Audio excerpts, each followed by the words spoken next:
آنے والی ایپیسوڈ میں آپ دیکھیں گے کہ فوزیہ شاہزین کے پاس آتی ہے اور کہتی ہے کہ میں نے تمہارے حوالے اپنی بیٹی کو کیا تھا اور تم نے یہ صلہ دیا ہے میری شرافت کا۔ تم کیا سمجھ رہے ہو کہ میں غافل ہو گئی ہوں اس کو دے کر؟ وہ جو ہے میرے لیے خاص ہے اور میں نے تمہیں اور تمہاری فیملی کو دیکھ کر اس کا رشتہ تمہارے ہاتھ دیا تھا، ورنہ وہ راضی نہیں تھی جب تمہیں پتہ تھا کہ وہ فہد سے محبت کرتی ہے۔ جب یہ بھی پتہ تھا کہ وہ تم سے محبت نہیں کر پائے گی تو پھر کیوں جو ہے وہ رشتہ بنایا؟ تم نے کہا تھا کہ میں جو ہے ہر حال میں اس کے ساتھ گزارا کر لوں گا، تو پھر کیوں تم نے جو ہے اس کو بیچ سڑک چھوڑ دیا؟ بیچ سڑک چھوڑ کر تم نے یہ تماشا لگانے کی کیا ضرورت تھی؟ تم مجھے پہلے بتا دیتے کہ تم ایسا کر رہے تھے تو وہاج بھی پتہ نہیں کیا سمجھ رہا ہوگا کہ ہم لوگوں نے کیسے انسان کے ساتھ تمہیں بیاہ دیا ہے۔ وہ تو خوش ہی ہو رہا ہوگا دل ہی دل میں۔ اس لیے جو ہے مجھے اپنے اس فیصلے پہ بھی غلطی ہی مجھے لگ رہا ہے کی ہے میں نے، جس پر شاہزین کہتا ہے کہ آپ کو نہیں پتہ اس نے میری کتنی انسلٹ کی ہے، بار بار وہاج کا نام لے رہی تھی، میں نے اس کو منع کیا میرے سامنے وہاج کا ذکر کرنے کی اب ضرورت نہیں ہے، مجھے پتہ ہے کہ وہ اس سے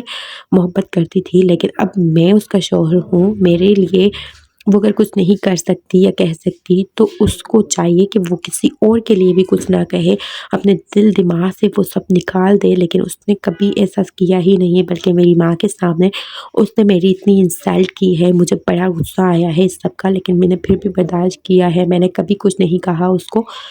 یہ سب کچھ جانتے بوجھتے بھی کہ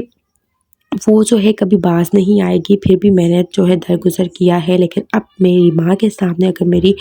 ذرا بھی انسلٹ اس نے دوبارہ کی تو پھر اس کو وہ سلا دوں گا جو کبھی کبھی سوچ بھی نہیں سکتی۔ جس پر کہتے ہیں فوزیہ تم اگر اب سے میری بیٹی کے ساتھ یہ سب سلوک کر رہے ہو تو پھر بعد میں کیا کرو گے؟ اس سے اچھا ہے کہ تم مجھے واپس ہی کر دو، میرے لیے میری بیٹی بھاری نہیں ہے، اس لیے تم جو ہے اب اپنے گھر رہو، اپنی ماں کی عزت کرو، وہ تو اتنی فرما بردار ہے کہ وہ کسی کے بارے میں کچھ نہیں کہتی، تو ایسے کیسے وہ تمہاری انسلٹ کر سکتی ہے؟ مجھے تمہاری بات پر کوئی بھروسہ کوئی یقین کچھ بھی نہیں ہے اور نہ ہی کبھی ہوگا۔ جس پر شاہزین کہتا ہے کہ ہاں اس کے آگے تو میری بات تو نہیں چلتی نا، لیکن میں آپ کو بتا رہا ہوں میں اب کبھی ہرگز برداشت نہیں کر سکتا اس کے منہ سے یہ ذکر کہ وہ جو ہے بار بار وجیہہ اور وہاج دونوں ایک دوسرے کے لیے تھے لیکن اب نہیں ہے، اب وہ وہاج کا ذکر نہ کرے، یہی سب کے لیے ٹھیک ہے اور یہی سب کچھ جو ہے ہمارے لیے ٹھیک ہوگا۔ جس پر شاہزین کو فوزیہ کہتی ہے کہ کچھ تو وقت دو نا اس کو، کچھ سمجھنے کے لیے، سوچنے کے لیے، وہ اس رشتے کو نبھانے کی بھرپور کوشش کرے گی، اتنا تو میں جانتی ہوں نا۔